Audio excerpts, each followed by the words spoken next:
Every year we take our guys to 4 events. We really do invest and pour not only the money we make, but take them to places that can increase their mindset, increase their belief, become better humans overall. Because if you make somebody better in business, then they become better husband. Then they can get better at their health. Then they can become better in their faith. And that's what it's about for me.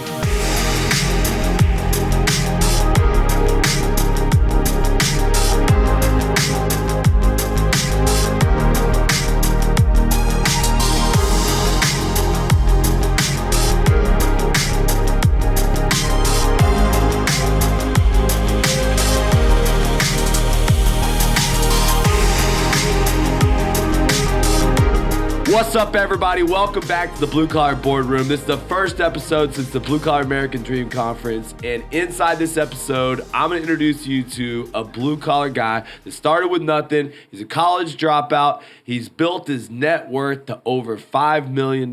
He's a young hustler, and he's done it with orthodox, conventional ways as a kid. He's coming up in the game as a CutCo knife salesman, earned $1.7 million with that money, turned it into a roofing business. And, you know, what's really, really cool about this guy is that he has put his money into some really cool places and watched it multiply. So look, guys, inside this episode, we're going to give you a little play-by-play on the Blue Collar American Dream Conference. And I'm going to share with you a good friend of mine, Justin Ledford, man. Welcome to the Blue Collar Boardroom, buddy. What's up, Lee? Thanks for having me, bro. Man, so what'd you think about the conference, bro? Dude, that was epic. Like, you put on a show. The people, the first night, the fight night, oh my God. My whole team was there, and they were like, this is the best event we've ever been to. Dude, I'm telling you, I thought it was climactic, because it was almost like, how can it get better than this? Because it was such a, we had Jocko, we had Dustin all in one night. We went live from the YouTube, and, of course, what were you thinking during that event? Well, first of all, whenever I heard you were going to fight Best Damn Roofer, I was like, no freaking way. And whenever you and him got in the ring, I was like front row. And do you want me to tell your audience? My wife, she said, for Lee, I don't know what it was, but I thought the whole time it was going to be some sort of WWE, some sort of a made up, the whole time since he was making jokes and stuff. She didn't realize that both of us were just literally going to try and choke each other to sleep. Yeah. And when you got him in a headlock and put he was like, you put him and his back was bent like that and he tapped out. We were screaming. It was awesome, dude. Hey, so much respect to Best Damn Roofer. Yep. I've done a little bit more jiu-jitsu training than him. He's definitely one heck of a guy. And what'd you think about him the next day sharing his story? I was really impressed, for a man to not have any training or near as much training as you and then get in the ring with you and be humbled by that experience. It made me want to become a better person with my health. It made me want to sign up for jiu-jitsu.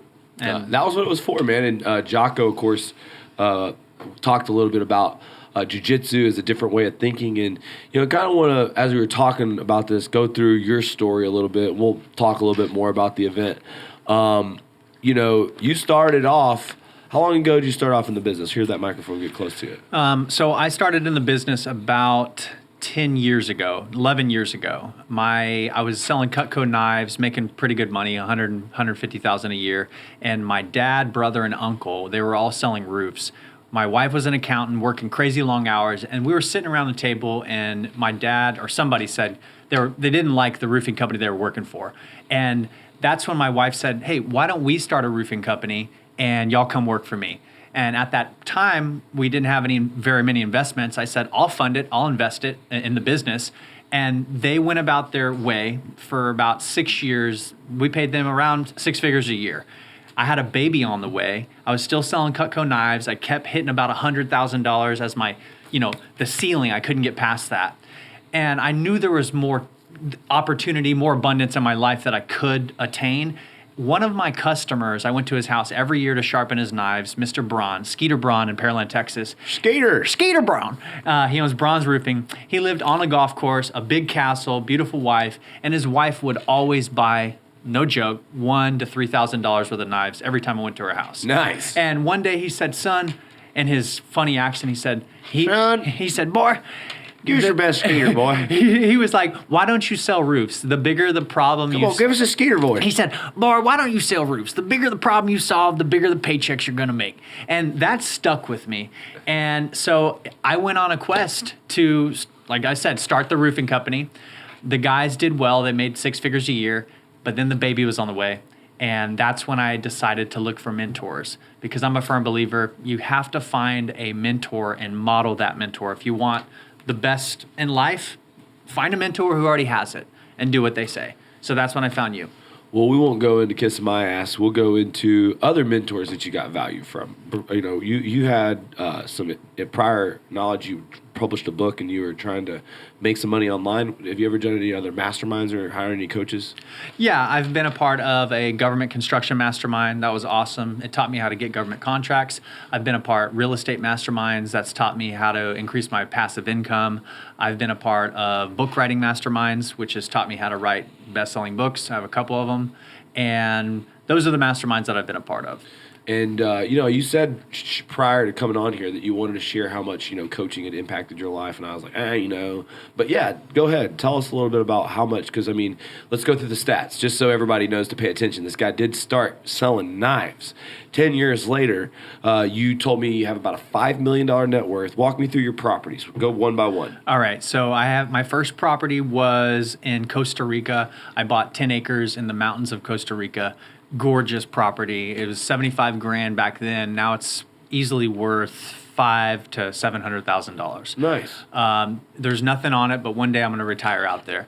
I also have 2 rentals in Houston, and I have a commercial location in Houston. I also have a beach house near Galveston.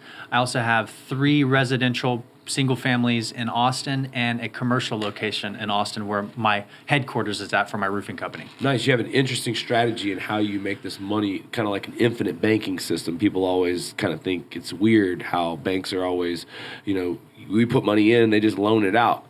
How are you using your real estate to be your own bank?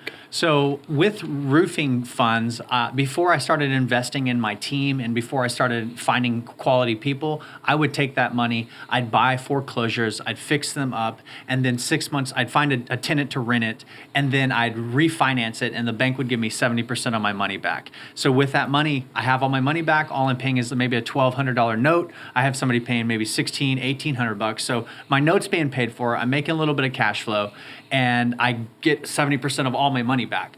That's been like the biggest takeaway of real estate investment for me. And then in times of inflation, when real estate goes up, you know, everybody that's making less than $300K is really impacted.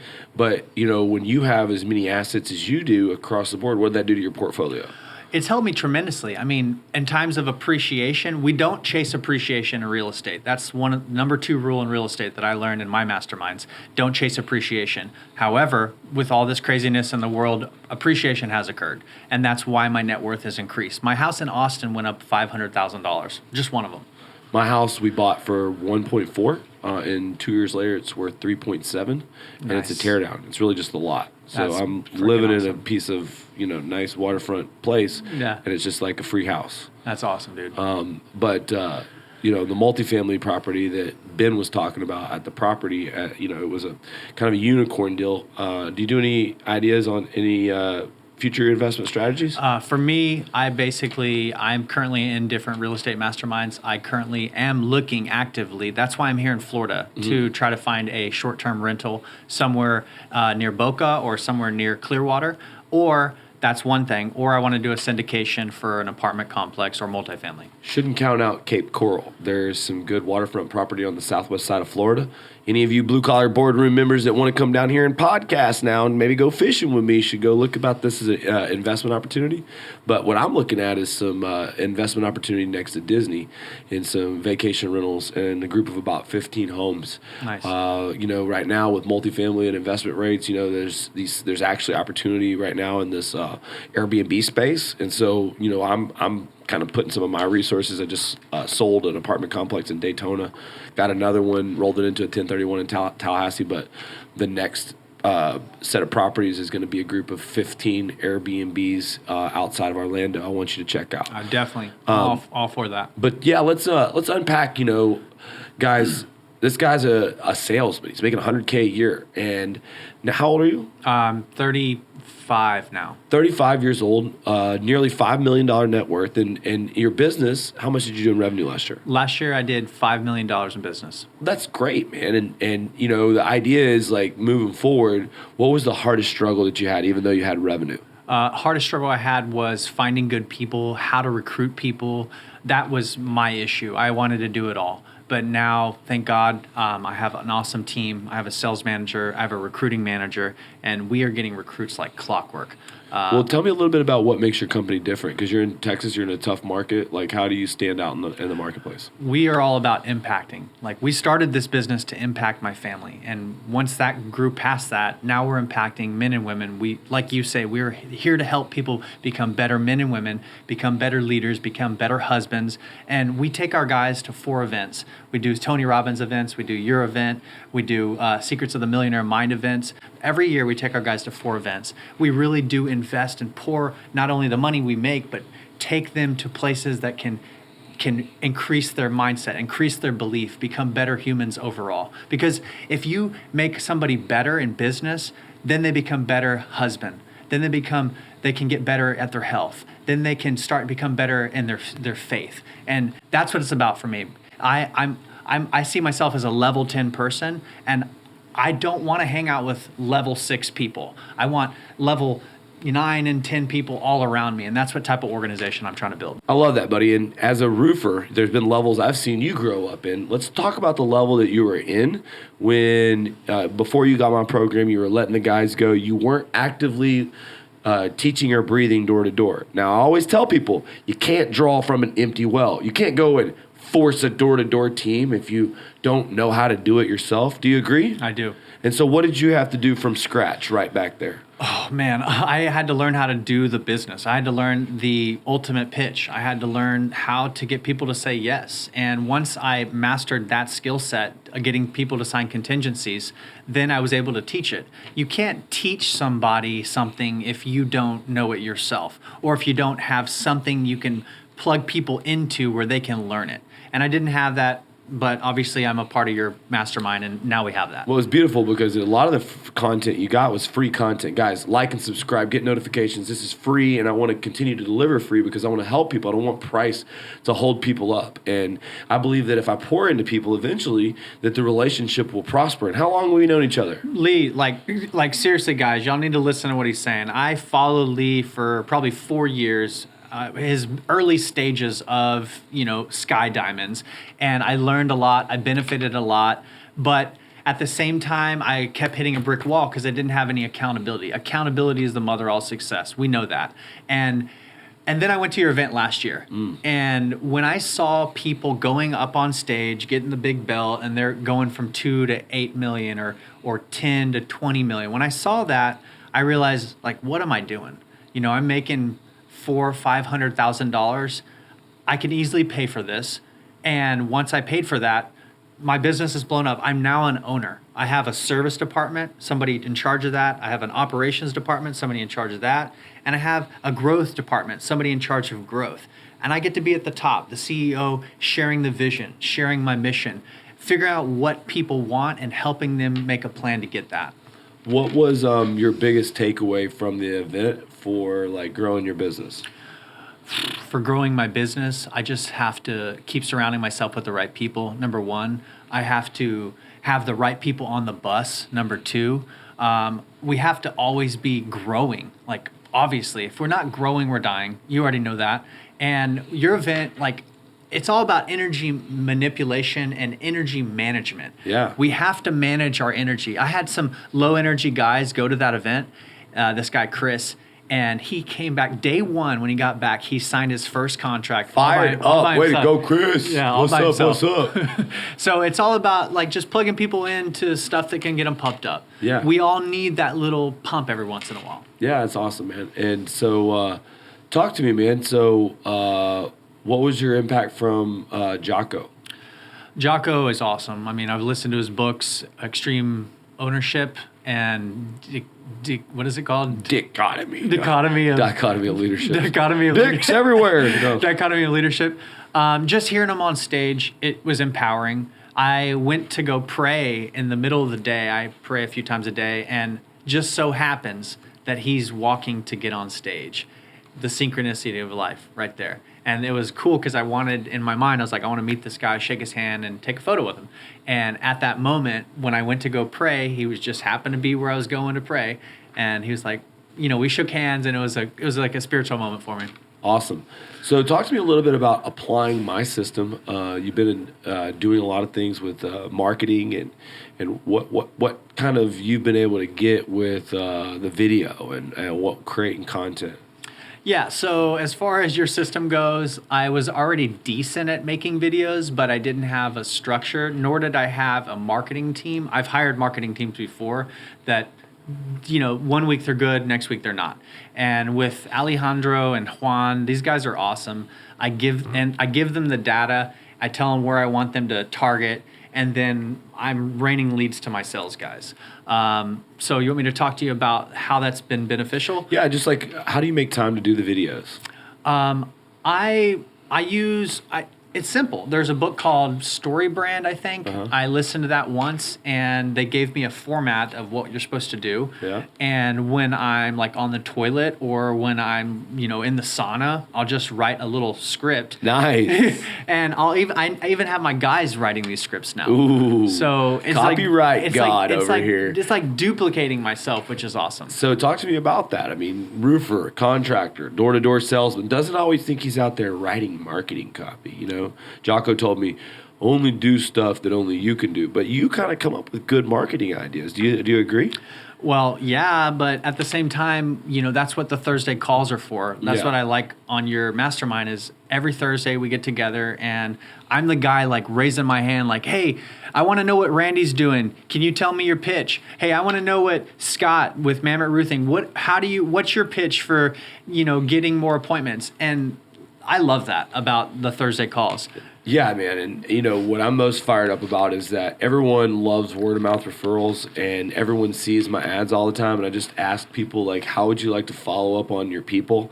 Like, I follow up on you and be omnipresent. And it's so simple, do you ever, find yourself anywhere random that people recognize you? Have you ever had any of those stories where people know who you are? Yes, there's been several scenarios where in Scott Mammoth's neighborhood. Nice. And we got a little competition. Walk me through the competition element. In San Antonio, Texas, I was running ads to a place called Sable Chase. Nice. And I made a video right in front of the big entrance. But I accidentally called it Gable Chase. Gable Chase. And all the people, I had so many people in the neighborhood pissed off, like, oh, this fucking roofer, he doesn't even know, he doesn't live here. He's an out-of-towner. But they kept seeing my video. They saw my build video. They saw my testimonial video. No such thing as bad publicity. And then they saw a few testimonial videos. And long story short, I had those same haters end up give me their insurance claim. Okay, how many jobs did you get off that? I sold easily $1 million in Gable Chase. Oh, nice. Yeah. I love that, dude. That's a dropping bomb right there. Yeah. Cool thing is, we're trying to raise the status for blue collars. I was talking about goals and I was falling a little bit short of the goal of raising the money. But what did you think about this Folds of Honor? Did you know about it? Did you know about what did you think about Dan Rooney and all that? Dan Rooney's awesome. He's a faith-filled family man, and that's who I am. I'm a faith-filled family man, and when I can tell real when I see real. And whenever he was talking about his mission to, help those who truly need help from fallen soldiers, the families, the kids that lost their mom or dad, I am a supporter of that. And said 92% of the money went to the families. Yeah, and a lot of charities, you give them $100 and the charity takes $30. Well, that's amazing. Where they give 92 of those dollars and they only take 8 for their admin. I'm all for that. So we figure that we at least put one person through a year or almost a year of school. And, that's really cool that we were able to do that. But what'd you think about, did you expect Dan's speech to be like, I thought he was arguably one of the best speakers. My wife walked in right when Dan started speaking, and she and I are both very spiritual. And she was just like, wow, this is not what I expected this event to be. Yeah. And when she saw him speaking and his mission, his vision, and what he's trying to accomplish, I have to say that he was probably my favorite speaker. Well, that's very cool because like he was just really like the lesson that he taught to me is that when you are carrying a mission with God's purpose and you give all the glory to God, that God will lift you up and do amazing things. He's been able to make an impact, $180 million for families, and of course change so many lives. And I was asking him, how many times are you doing these speaking gigs? About once a week, like, wow. Having a nice, but he's got a best-selling book. The book's awesome. Flying to the Wind, you should check it out.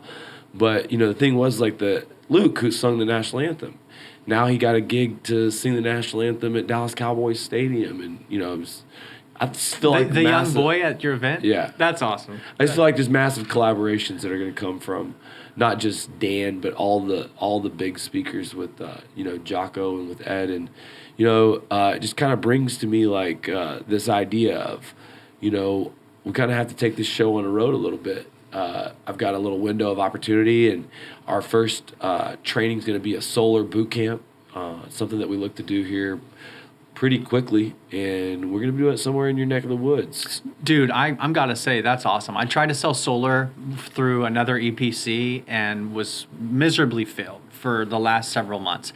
And then whenever you offered your solar thing and your people to help, we got our first sale within our first 10 days, and that was awesome to me. Now we got to duplicate that, take it to the next level, get you all turning in 10, 20 solar jobs a month. I think it's the modern day gold rush that's going to make roofers richer and help solar guys, with they know roofing, close more deals and make more money. But, what did you think about,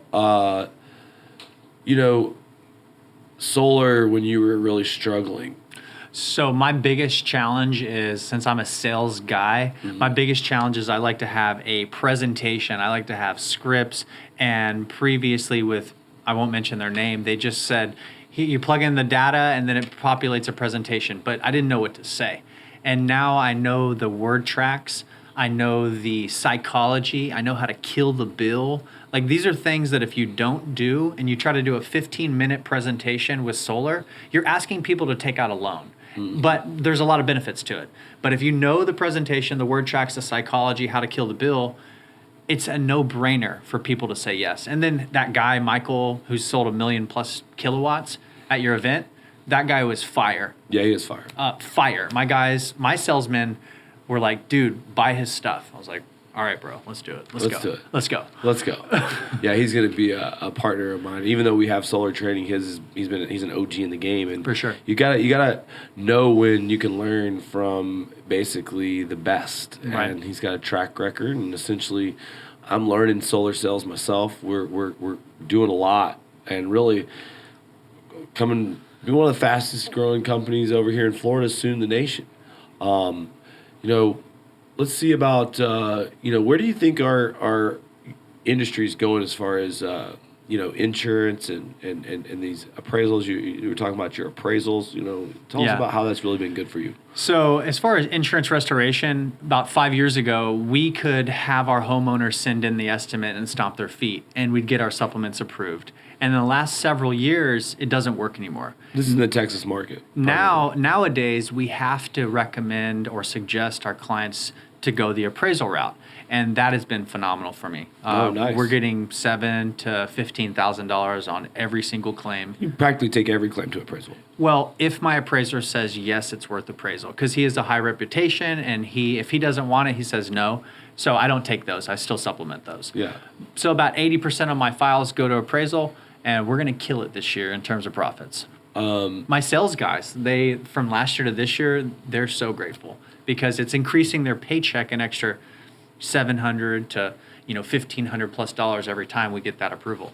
So what do you think a sales guy would want to leave another roofing company and come work with you? Or do you focus on mostly hiring new people? How are you building your team? Well, I like new people because they're a clean slate. They don't know anything about the industry, and we can plug them into your 10-day boot camp plus my 6-figure in roofing and solar cells that I created, and they're doing great. But at the same time, if somebody's looking to come join an awesome team, we really do reward our guys. We give them the Rolex, we give them the 7-day all paid for incentive getaway. all inclusive. You get the events. We get 4 events every year. I would be in for the events. Personal growth. We go hiking. We go snowboarding. We do surfing. Like we really do care about our people because I'm a fun kind of guy. And I have a net worth and I have passive income. I don't need to do this anymore. I could sell my business for a few $1 million right now. But now it's about impact for me. So why would somebody want to work with me? Simply because we have fun. We lock arms and we're building warriors. Too many men are snowflakes in this society today. Mm-hmm. And I want men who want to become epic dads, who do epic shit, who have fun with their life, who hit their goals and dreams, who are living on purpose with a mission. And that's why people should come work with me. Amen. What's your American dream? My American dream is to give my wife and kids an epic life where we have passive income coming in month after month, where we have millions of dollars in the bank. More importantly than the money, we're spiritually chiming on all cylinders. Our faith is strong, our health is strong, we're eating healthy, we're vibing at a high level. Too many people are like just stuck in their phones. Kids, turn on the TV all day. At my house, that's not how it is. There's very little TV, there's very little cell phones, there's face-to-face, like soul-to-soul connection. And that's what I want. I want my kids to know who God is. I want my kids to know their family, and I want my kids to know business. Because in my business, it's wife, kids, business. It used to be business, kids, wife as my priorities. But in the last year, it's now become wife, kids, business, and I'm proud to say that. That's awesome, bro. And it's the same at my house. Of course, my wife's involved in the business. Your wife's involved in your business. Yep. How do you find balance? Whew, balance, that's a funny word because my wife, she's the CFO. I'm the CEO. She is way smarter than me. She's the accountant. She oversees the money. I go make the money. How do we find balance? We take vacations. We have date night. We have breakfast and dinner. We do walks together. We just have fun. We connect. It's easy to get burnt out in this business and get stressed out, but I find that by doing those things I just mentioned, that's how we find balance. Nice. So one of the things that you're passionate about is landing these government jobs. How did you first get into that?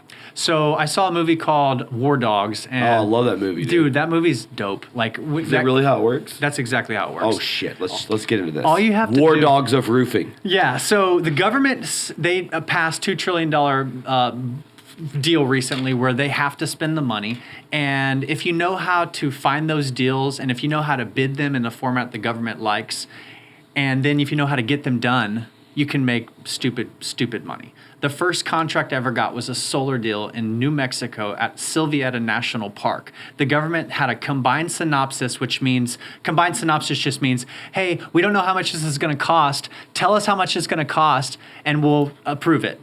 And so they wanted solar panels taken off of a flat roof, and then they wanted a solar panel carport. So I said, I made a few phone calls using the stuff I've learned from my mentors. And within 3 phone calls, I got a guy who said, I'll do it for $37,500. I turned in my bid in the format the way the government likes for $115,000. That subcontractor paid for everything. I made around $70,000. And I didn't even have to go, but I went just to watch. Take a picture. I made cool videos. I actually have those videos. I'd love to show you. All right, so tell them exactly what's the first step to getting that done. Well, first of all, you could try to do it all yourself. Like when I tried to figure out roofing without you, I did okay. And you can do that if you want, or you can find somebody who's already got the blueprint, somebody who has A to Z. That's what I have. I have federalconstructionuniversity.com. Basically, I teach people how to find, bid, and win highly profitable government contracts nationwide without risking it all or getting in government red tape. And, most roofers be like, oh, bid work. I don't know how to do that. It sounds complicated. It sounds hard. Well, you're right. You're going to have roofers or contractors who hear me talking about government construction. That sounds difficult. Oh, it's eye roll. That's boring. Everything is difficult until it becomes easy. That's a fact. Everything's difficult until it becomes easy. And when you start doing it, then it becomes easy. When you know what to look for, it becomes easy. There's a document the government gives you, and if you know what 2 paragraphs to look for, you go straight to those 2 paragraphs. They tell you exactly what they want, and then you just give them what they want, and you can even have somebody on salary doing this for you.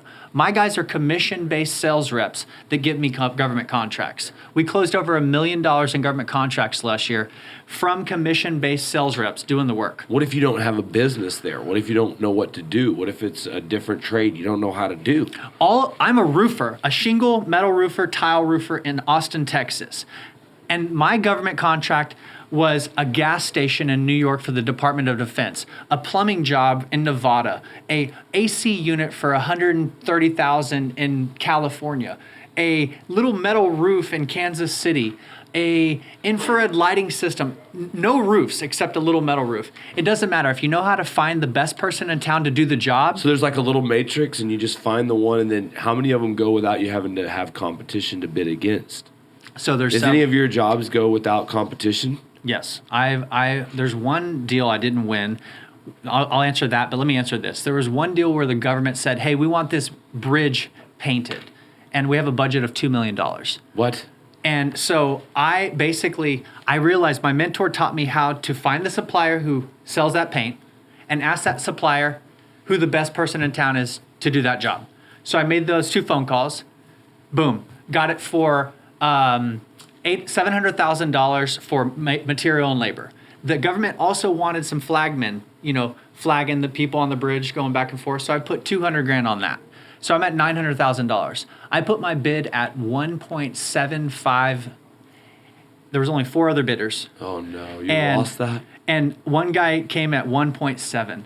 But I know he made over $500,000. The job probably took less than a month, seriously. What's the biggest one you got so far? Biggest one I got so far was $500,000 for the Department of Defense in New York, where we took out some gas tanks underground. We just got an excavator. We had a soil sampler company come in, test the soil, make sure there's no pollutants in it. We put some dirt back in it, and then the government had these new gas tanks. We just put them and connected them with an electrician. That was right at $500,000. What'd you do with that money? I invest all my money. I'm pretty frugal. I invest it now in my people, in vacations, in my processes, and real estate and cryptocurrency. Nice.